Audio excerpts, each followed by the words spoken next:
विश्वकै उत्कृष्ट यो भूमिमा बाँच्न समेत गाह्रो हुने स्थिति पैदा भएपछि बढ्दो युवा पलायनलाई रोकी युवा शक्तिको श्रम र सिपलाई स्वदेशमै उच्च उपयोग गर्नु पर्दछ।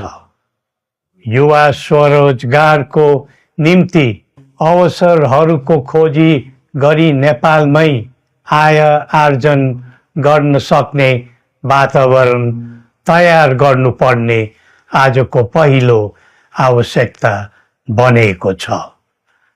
सबै नेपालीको तन, मन र ध्यान त्यसैमा लगाउनु परेको छ।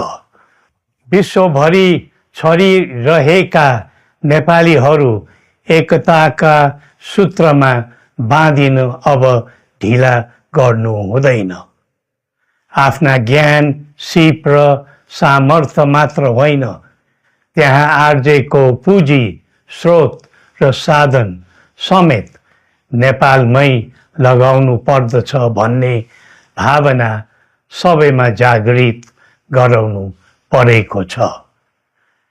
प्रकृतिले दिएको स्वर्ग जस्तै सुन्दर हिमवत् खण्ड नेपाल सिँगार्न र विकासको बिकुल फुक्न कसरी लाग्ने र लगाउने स्वदेश फर्क स्वदेश नै स्वर्ग भन्ने अभियान चलाउनु पर्ने आजको आवश्यकता भएको छ।